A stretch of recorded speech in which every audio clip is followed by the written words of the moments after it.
हाँ तो बच्चों आज अपन पढ़ेंगे यूरिन फॉर्मेशन के बारे में। इससे पहले अपन ने पढ़ लिया था पूरा कंप्लीट नेफ्रॉन के बारे में। तो देखो नेफ्रॉन के बाद अपन एक बार कर लेते हैं कि नेफ्रॉन के कौन कौन से पार्ट हैं, ठीक है। और ये पार्ट्स यानी कि बच्चों ध्यान रखना अपने इस यूरिन फॉर्मेशन के दौरान नेफ्रॉन जो है वो कंप्लीट उसकी स्ट्रक्चर अपने काम में आएगी। तो एक बार अपन बात करते हैं कि जो नेफ्रॉन आपने पढ़ा है उसमें कौन कौन से बात। सबसे पहले मैंने आपको क्या कहा था कि बोमेन कैप्सूल होता है इस प्रकार से, ठीक। ये बोमेन कैप्सूल हो गया। यहाँ पर अफरेंट और इफरेंट आर्टेरियोल आ रही है, वापस जा रही है। ये था ग्लोमेरुलस, ये इफरेंट और ये अफरेंट, ठीक है। इसके आगे बाद में था पीसीटी, ये वाला हो गया। फिर यहाँ पर इस प्रकार से बन रहा है लूप ऑफ हेनले हो गया, ये डीसीटी हो गया। और डीसीटी आगे जाके किसमें ओपन होता है, कलेक्टिंग डक्ट में ओपन होता है। क्लियर, ये हो गया आपका नेफ्रॉन। अब अपन बात करेंगे यूरिन फॉर्मेशन की। तो आप हेडिंग लगाओ यूरिन फॉर्मेशन।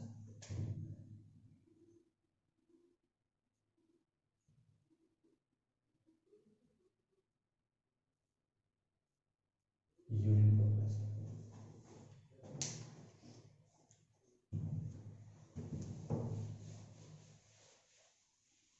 अब देखो यूरिन फॉर्मेशन में ये पढ़ा आपने बोमेन कैप्सूल, इनके नाम बताने की जरूरत नहीं है। बोमेन कैप्सूल और बेटा वो बोमेन कैप्सूल के पास में जो ग्लोमेरुलस आता है, एनसीईआरटी इस ग्लोमेरुलस को नेफ्रॉन का ही भाग मान रही है, ठीक है ना। देखो अफरेंट है, अफरेंट आर्टेरियो। यहाँ पर आप देखो कि ये जो है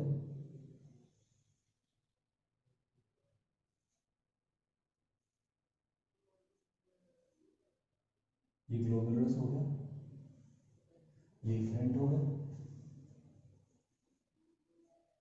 ये इफरेंट हो गया, ठीक है। इस ग्लोमेरुलस को एनसीईआरटी क्या मान रही है, वो इसका वो नेफ्रॉन का ही पार्ट मान रही है। अब देखो इस पीसीटी को अपन थोड़ा सा ही ले लेते हैं ऐसे, ठीक है। और पीसीटी के ऊपर मैंने आपको बता रखा है कौन किस प्रकार की सेल्स यहाँ पर अवेलेबल होती है, कौन प्रकार कौन सा टिश्यू यहाँ पे होता है, ठीक है। ये होता है, इसको आप कह सकते हो पीसीटी, क्लियर। एक मैंने आपको ये कहा था बेटा वो कि अफरेंट और जो इफरेंट है, तो इफरेंट आगे जाके कैपिलरीज में डिवाइड होती है, ठीक है। और कैपिलरीज में जब डिवाइड होती है तो उसको आप क्या कहते हो, बोलो क्या कहते हो,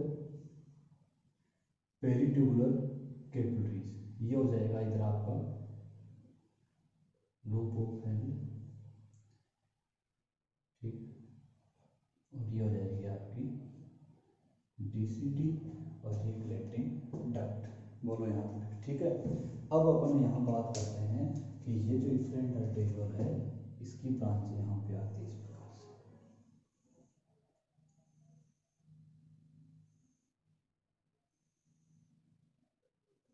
ठीक है। क्या कहा था आपने इसको, पेरिट्यूबुलर कैपिलरीज, सही है, बोलो ठीक है क्या यहाँ तक। चलो इसको एक बार ये कर लेते हैं इसको, और इसको तो भी बना देते हैं ये लो।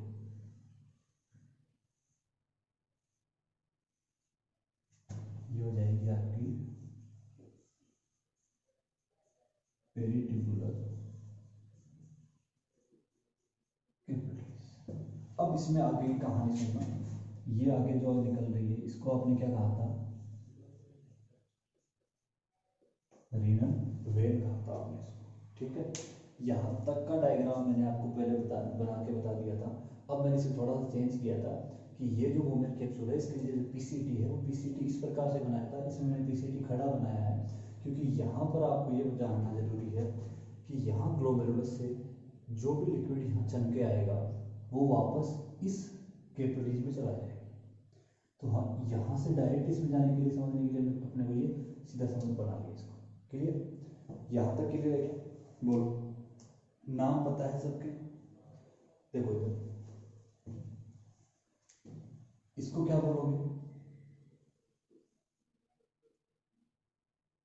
ग्लोमेरुलस। ठीक है, इसको आपने कहा था कलेक्टिंग डक्ट। अब देखो,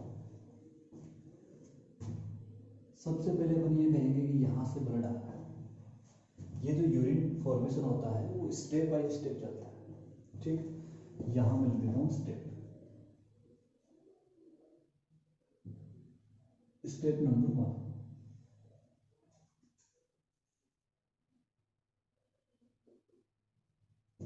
देखो कौन सा स्टेप है। अफरेंट आर्टेरियोल में ब्लड आया और ये ब्लड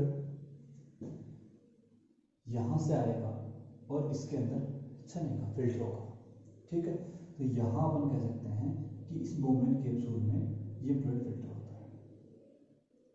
ब्लड सेल्स याद रखना है बेटा, वो ब्लड सेल्स जैसे आरबीसी, डब्ल्यूबीसी, प्लेटलेट्स कुछ भी इधर निकल के नहीं आता है। प्लाज्मा जो होता है वही यहाँ पे फिल्टर होता है। ठीक है, पहली स्टेप में क्या हो रहा है, ग्लोमेरुलस और बोमेन कैप्सूल के बीच में लिक्विड का आदान प्रदान होता है। पहली स्टेप हो, इसको क्या कहेंगे,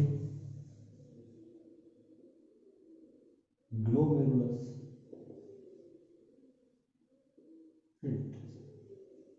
हिंदी में इसको बोलते हैं गुच्छे निस्यंदन, ग्लोमेरुलस फिल्टर्स।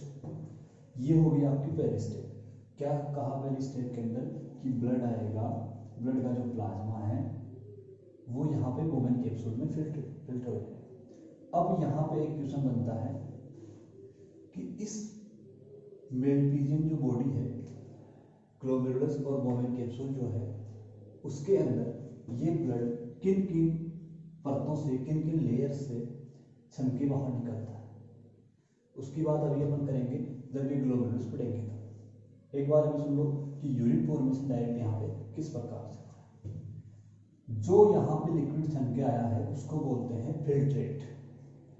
यूरिन कभी नहीं कहेंगे क्योंकि बहुत सारी चीजें इसमें हैं जिनको अभी हमें वापस ब्लड में डालनी है। तो इसको क्या कहोगे बेटा, वो यहाँ जो बोमेन कैप्सूल में आता है उसको अपन कहेंगे, क्या कहेंगे, फिल्ट्रेट। ये फिल्ट्रेट यहाँ पे आ गया। अब देखो इधर इस फिल्ट्रेट में क्या क्या है, ग्लूकोज, ठीक है, H2O तो है, कुछ आयंस और यूरिया, कुछ आयंस, यूरिया। आपको मैंने पहले बताया था कि ये जो सारा खेल चल रहा है वो किसके लिए चल रहा है, यूरिया के लिए चल रहा है। ये ग्लूकोज है, जल है, आयंस है, ये सारी अपनी बॉडी के लिए काम की चीजें हैं। तो क्या इनको अपन यूरिन में डायरेक्ट ऐसे निकाल देंगे? नहीं, ऐसे नहीं निकलता है। इसलिए क्या होता है कि यहाँ से जब ये सारा फिल्ट्रेट इस पीसीटी में आएगा तो इसमें से बहुत सारे पदार्थ इस पेरिट्यूबुलर कैपिलरीज के अंदर क्या हो जाते हैं, एब्जॉर्ब हो जाते हैं। बात समझ में है? पीसीटी में से, यानी कि ये ग्लूकोज है, H2 है, आयंस हैं, वो सारे जब पीसीटी में आते हैं तो पीसीटी में आने के बाद में इसके अंदर पेरिट्यूबुलर कैपिलरीज के अंदर क्या हो जाते हैं, रीएब्जॉर्ब हो जाते हैं। बात समझ में आ रही है क्या? बोलो, ठीक है। तो आप इसको कहेंगे स्टेप 2।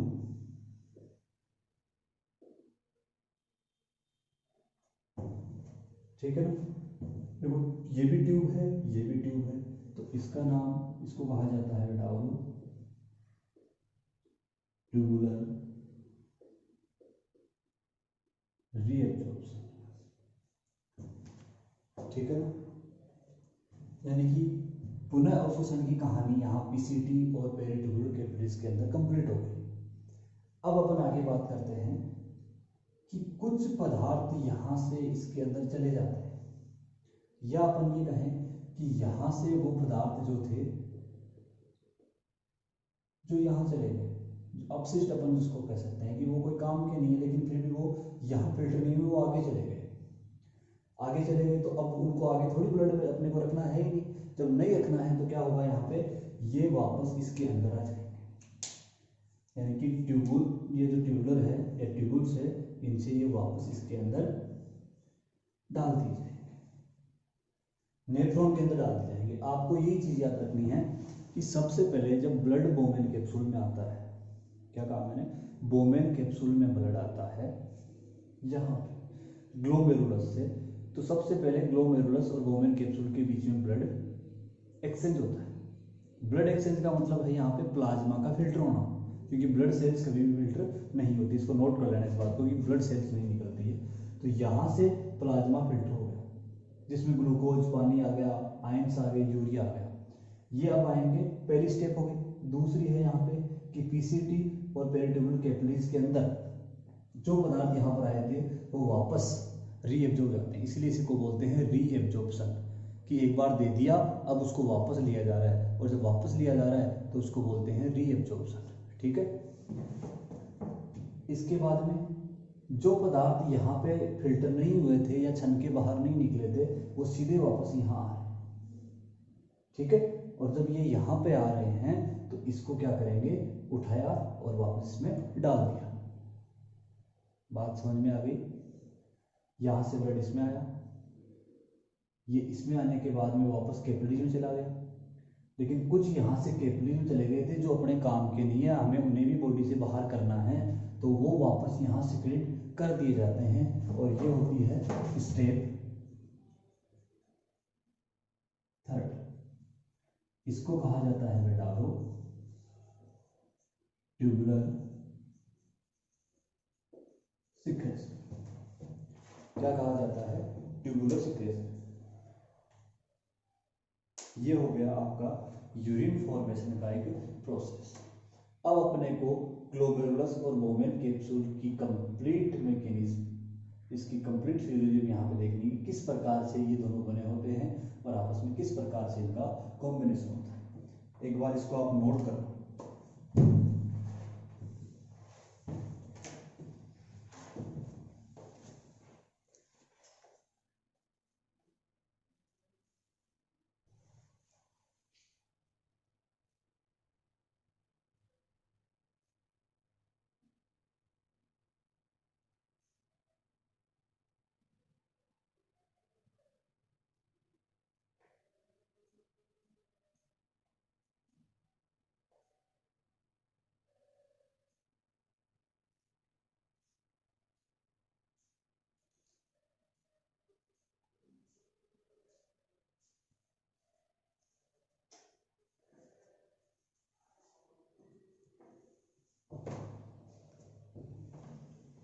फटाफट नोट करो इसको।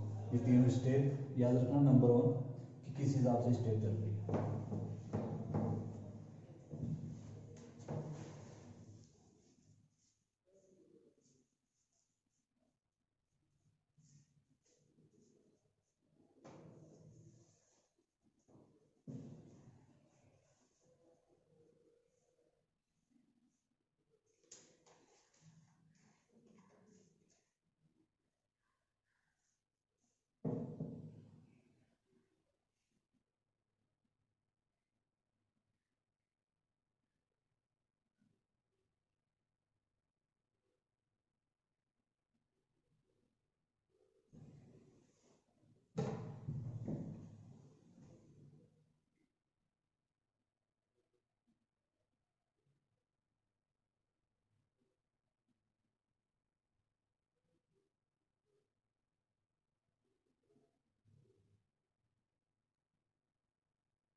हो गया नोट, चला है।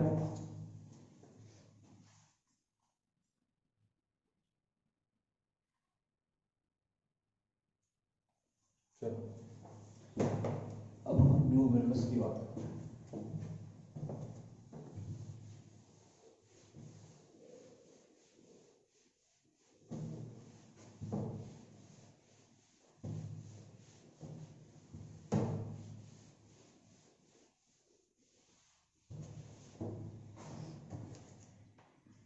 आगे रीड लगाओ।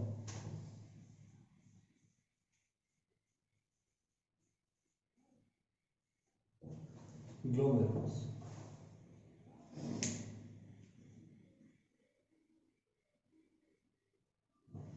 देखो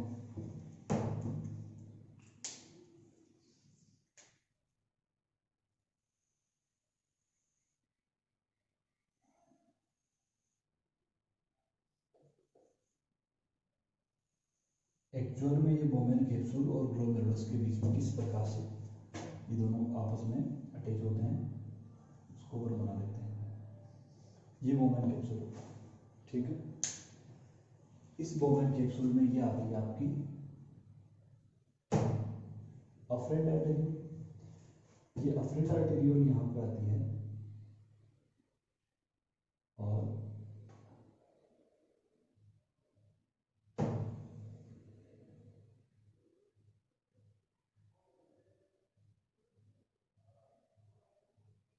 ये यहाँ पे क्या करती है इस प्रकार से कैपिलरीज में डिवाइड होती है।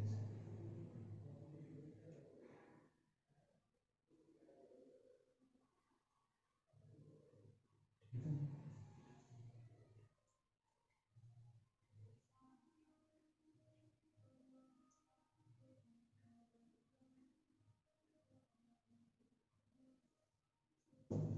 क्लियर।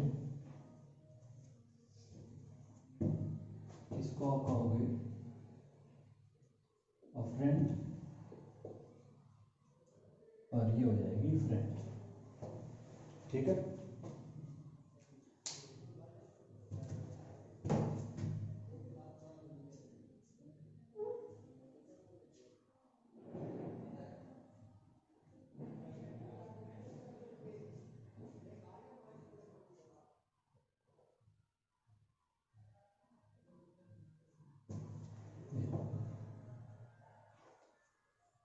अब यहाँ पर आपको याद रखना है कि इसके अंदर क्या क्या कहानी घटित होती है। ये कहानी इंपॉर्टेंट है बेटा। एक बोमेन कैप्सूल की लेयर होगी, इसमें ये पूछा जाता है कि ग्लोमेरुलस से जो प्लाज्मा या जो ब्लड यहाँ फिल्टर होता है वो फिल्ट्रेशन किन किन लेयर को, किन किन मेम्ब्रेन को यहाँ से पार करता है। तो सबसे पहले आपको दिख रहा है बोमेन कैप्सूल। ये ब्लड वेसल्स है, तो ब्लड वेसल्स की एंडोथीलियम। इस ब्लड वेसल्स की एंडोथीलियम जो होती है उसमें छिद्र होते हैं। अभी बताऊंगा मैं आपको ये छिद्र कैसे बनते हैं, ठीक है। यानी कि यहाँ पर आपके सामने तीन चीजें आपको दिखाई दे रही है। एक आप कह सकते हो कि ब्लड वेसल्स जो है, इस ब्लड वेसल्स की दीवार किसकी बनी होती है, एंडोथीलियम की। एंडोथीलियम। दूसरी आपको यहाँ पे दिख रहा है बोमेन कैप्सूल। क्या दिख रहा है, बोमेन कैप्सूल। तो बोमेन कैप्सूल की जो दीवार है ये हो जाएगी, क्लियर। एक आप यहाँ पे आप देख रहे हो कि ये जो बीच में जो बना हुआ है, इन दोनों को चिपकाने के लिए यहाँ पे होती है बेसमेंट मेम्ब्रेन, क्लियर। एक हो जाएगी बोमेन कैप्सूल की दीवार। यहाँ बात समझ में आ रही है क्या? जिसके अंदर आप कह रहे हो एक तो एंडोथेलियम होगी, एक क्या हो जाएगी ये मेम्ब्रेन, और एक अपन ये कह सकते हैं कि एपिथेलियम ऑफ बोमेन कैप्सूल। तो इसको आप याद रख लेना,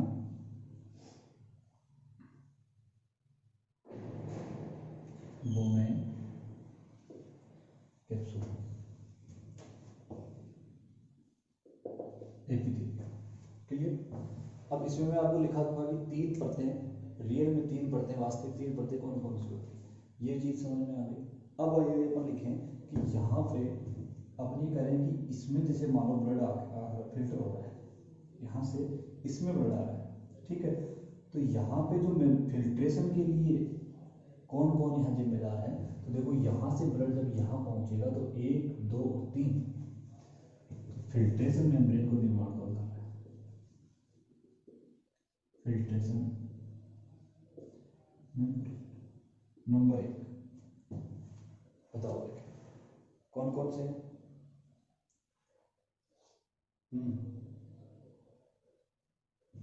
एंडोथेलियम,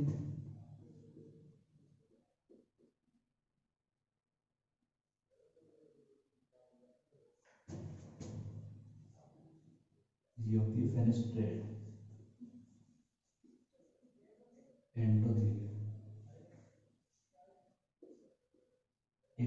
फेनेस्ट्रेट एंडोथीलियम। यहाँ पे होता है बेटा वो फेनेस्ट्रा, इसको आप क्या कह सकते हो, फेनेस्ट्रा। क्लियर।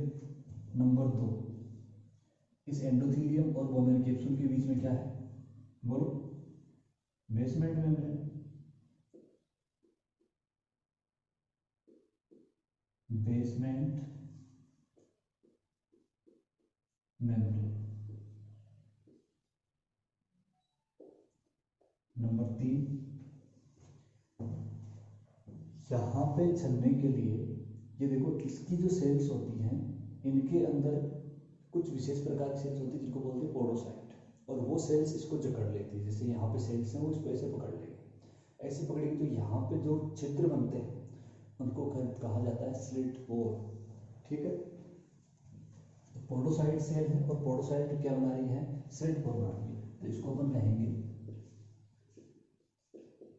पोडोसाइट्स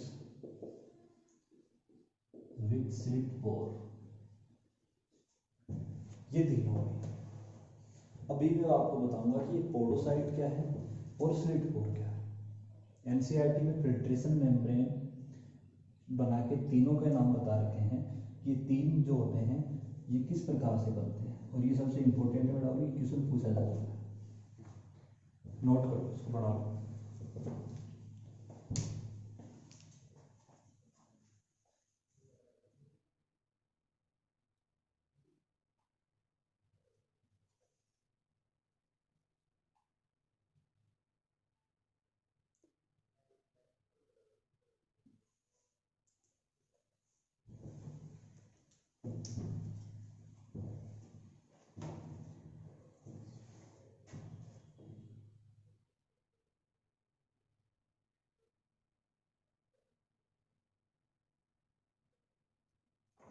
एक दिन आपको पोडोसाइट के बारे में बताऊंगा। पोडोसाइट बेटा यहाँ पर होती है इस प्रकार से, ऐसे ऐसे।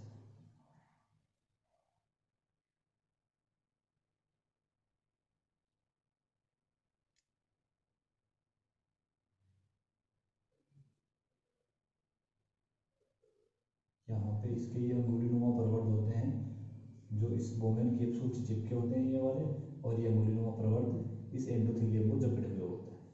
ब्लड वेसल्स की जो एंडोथीलियम है इसको जकड़े हुए होते हैं, और ये जो बीच में ये देखो ये गैप बन गया ना, इसको बोलते हैं स्लिट पोर। अब बता दूंगा, नोट करो उसको।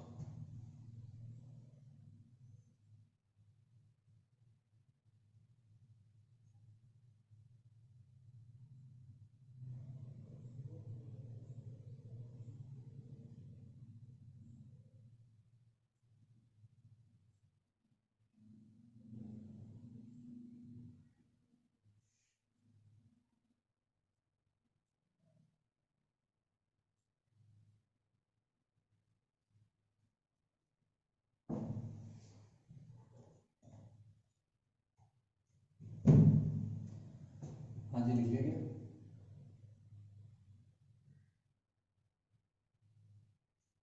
थोड़ा फास्ट हो, चलो आगे चलते हैं।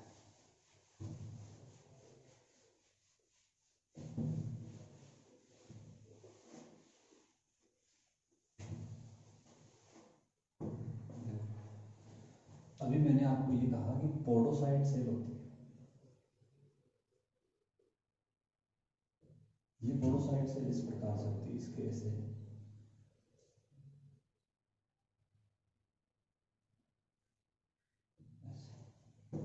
ठीक है, ये पोडोसाइट सेल है, और इसके ये जो प्रवर्ध आपको दिख रहे हैं इनको बोलते हैं पेडिकल। क्या बोलते हैं बेटा, पेडिकल बोलते हैं। अब ये स्लिट पोर कैसे बनाती हैं, तो यहाँ पे देखना कि दो सेल्स आपस में इस प्रकार से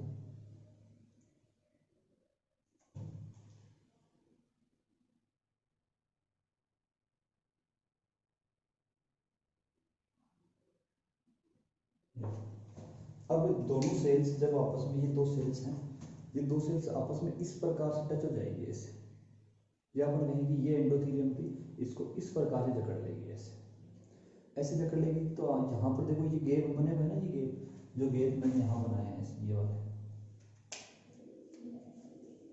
ये गैप बन गया, ये गैप, इसको कहा जाता है स्लिट पोर। और इन स्लिट पोर से जो रक्त है, जो ब्लड है, वो छन के बाहर निकलता है। ठीक है, ये पोडोसाइट सेल की बात होगी। एनसीईआरटी में नाम दिया हुआ है स्लिट पोर के बारे में, लिख दो, इसको भी लिख दो।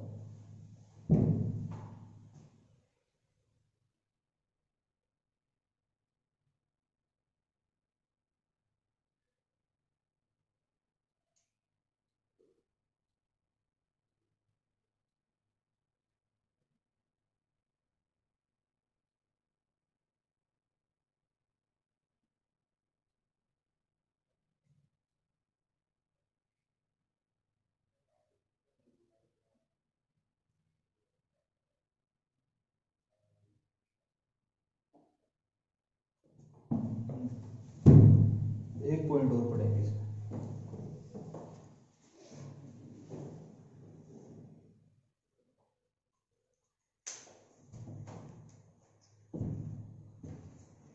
लिख दिया गया, देखो अभी आपने पढ़ा था बोमेन कैप्सूल के पास में, जैसे आपने कहा कि ये बोमेन कैप्सूल हो गया, इस बोमेन कैप्सूल के पास में आपने ग्लोमेरुलस के बारे में पढ़ा है।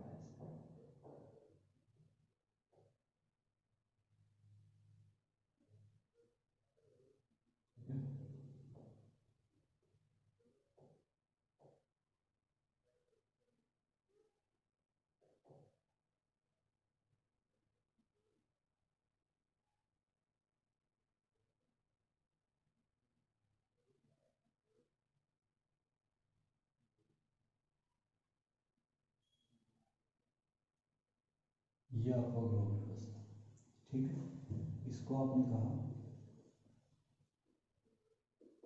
ग्लोमेरुलस, ये हो जाएगा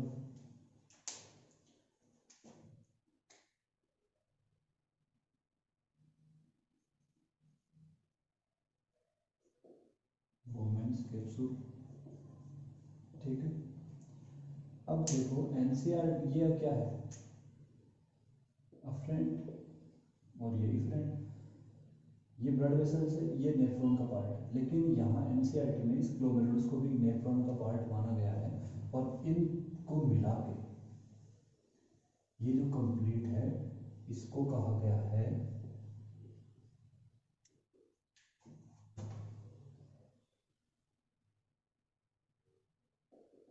मेलपीगियन बॉडी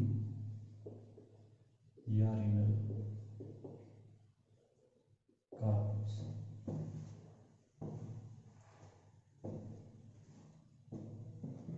मेलपीगियन बॉडी या रीनल कार्पस, ठीक है, रीनल कार्पस है। ये भी इम्पोर्टेंट है, एनसीईआरटी में आप देखना एक डायग्राम बनाया हुआ है रेड कलर से, जिसमें आपको ये दिखाया गया है कि एक बोमेन कैप्सूल है, बोमेन कैप्सूल के ऊपर अफ्रेंट आर्टेरियल आके कैपिलरी में डिवाइड होकर ग्लोमेरुलस बनाती है। तो ग्लोमेरुलस और ये बोमेन कैप्सूल मिलके मेलपीजियन बॉडी या रीनल कार्पस सेल का निर्माण करते हैं, जिसके अंदर ब्लड फिल्टर होता है। ठीक है, फिल्ट्रेशन की बात मैंने आपको कंप्लीट बता दी है कि इसके अंदर यहाँ पे फेनेस्ट्रा पाए जाते हैं, ये ब्लड वेसल्स है, और ये ब्लड वेसल्स के एंडोथेलियम है। यहाँ पे स्लिट पोर, यहाँ पे यानी कि यहाँ पे क्या पाई जाती है, पोडोसाइट सेल पाई जाती है, जिसमें स्लिट पोर होते हैं। दूसरा, इन दोनों को बीच में जोड़ने वाली, जैसे मान लो कि अपन इन दोनों को चिपकाएंगे, तो चिपकाने के लिए अपने पास इनको आधार देने के लिए, बेस देने के लिए कुछ किसी ना किसी की जरूरत पड़ेगी। दोनों को बीच में जो बेस है वो एक मेम्ब्रेन के रूप में काम करती है, तो उसको अपन ने कहते हैं बेसमेंट मेम्ब्रेन। तो देखो पोडोसाइट ये फेनेस्ट्रेड वाली एंडोथेलियम हो गई, तो नंबर 1 पे आएगा एंडोथेलियम, ये रहा। और तीसरे नंबर पे यदि बात करें तो ये पोडोसाइट सेल जिसमें स्लिट पोर है, तो स्लिट पोर आ गई थर्ड। और इन दोनों के बीच में यहाँ पे जो बेसमेंट मेम्ब्रेन है, ये बेसमेंट मेम्ब्रेन आ गई, ये भी एक जो फिल्ट्रेशन मेम्ब्रेन है उसका काम करेगा। तो फिल्ट्रेशन मेम्ब्रेन क्या होती है, ये मैंने आपको कंप्लीट करवा दिया है, ये याद होना जरूरी है, क्लियर। ये कैसे बनता है और यूरिन फॉर्मेशन की स्टार्टिंग कैसे होती है, कहाँ से फिल्ट्रेशन होता है, क्यों वापस जाता है, वो इसकी 3 स्टेप, ठीक है। तीनों स्टेप जो हैं, जिसमें अल्ट्रा फिल्ट्रेशन जो प्रोसेस होता है ना इसका छनने का, उसको बोलते हैं अल्ट्रा फिल्ट्रेशन, और जो लिक्विड पार्ट यहाँ छन के निकलता है उसको बोलते हैं फिल्ट्रेट। अल्ट्रा फिल्ट्रेशन क्या होता है और फिल्ट्रेट क्या होता है, ये चीज़ भी आपको ध्यान रखना है। एनसीईआरटी से जब आप पढ़ोगे तो ये आपको कंप्लीट क्लियर हो जाएगा। अल्ट्रा फिल्ट्रेशन और फिल्ट्रेट के लिए 3 स्टेप कौन कौन सी, ग्लोमेरुलस फिल्ट्रेशन, तो ग्लोमेरुलस फिल्ट्रेशन की जो प्रोसेस है उसको बोलेंगे अल्ट्रा फिल्ट्रेशन, और जो लिक्विड वहाँ पे छन रहा है उसको बोलते हैं फिल्ट्रेट, क्लियर। दूसरा वहाँ पे क्या होता है, इस पीसीटी से जो कैपिलरीज है उनके अंदर रीएब्जॉर्प्शन होता है, तो उसको बोलते हैं ट्यूबुलर रीएब्जॉर्प्शन। जो कुछ यहाँ पे क्षमता नहीं है लेकिन वापस आगे चला जाता है उसको वापस डालना पड़ता है, तो वापस डाल रहे हैं तो उसको बोलते हैं ट्यूबुलर सिक्रेशन, क्लियर। ये हो गया आपका यूरिन फॉर्मेशन का पार्ट। अब आगे हम इसके अंदर पढ़ेंगे कि यहाँ पे ये जो क्षमता है, तो ये पार्ट चौड़ा है, ये थोड़ा कम साइज में सकरा है, तो आप यहाँ पे देखना कि यदि अपन कहें कि एक बड़ा पाइप है और आगे हमने छोटा पाइप लगा रखा है, तो बड़े पाइप से पानी आएगा, छोटे पाइप पे लगेगा, प्रेशर लगेगा यहाँ पे, और प्रेशर के कारण ये छोटा है ये बड़ा है, यहाँ से ज़्यादा आ रहा है ब्लड, यहाँ कम निकल रहा है, तो यहाँ पे दबाव लगेगा, प्रेशर लगेगा, और प्रेशर के कारण यहाँ पे स्लिट पोर है, तो यदि वो स्लिट पोर है तो प्रेशर के कारण स्लिट पोर से ये फिल्ट्रेट निकलता रहता है। यदि इसका उल्टा होता, यहाँ मोटा पाइप होता और यहाँ छोटा होता, तो ऐसा नहीं होता। तो ये भी एक इसके अंदर मैकेनिज्म में मेन रोल है इसका, कि ये बड़ा है ये छोटा है, क्लियर। तो ये अल्ट्रा फिल्ट्रेशन भी याद रखोगे आपको। फिल्ट्रेट किसे कहते हैं, ट्यूबुलर सिक्रेशन कहाँ होता है, ट्यूब जो रीएब्जॉर्प्शन कहाँ पर होता है, और फिल्ट्रेशन कहाँ पर होता है, कंप्लीट। अब हम आगे बढ़ेंगे पर प्रेशर क्रिएट के बारे में, यानी कि जैसे मैंने अभी आपको ये बताया कि यहाँ से दबाव लगता है, यहाँ कम ब्लड निकलता है, इसलिए यहाँ पे दबाव बनेगा जिससे स्लिट पोर के माध्यम से प्लाज्मा चलता रहता है, क्लियर। तो ये कौन सा प्रेशर होता है, कौन कौन से प्रेशर यहाँ से ब्लड को चलने में सहायता करते हैं, कौन से बल हैं, कौन से फोर्सेज ऐसे हैं जो इसको रोकते हैं, क्लियर। तो इसको पढ़ क्या हो गया, नेक्स्ट क्लास में बात करेंगे अपन आगे फोर्सेज के बारे में, ठीक है। Thank you.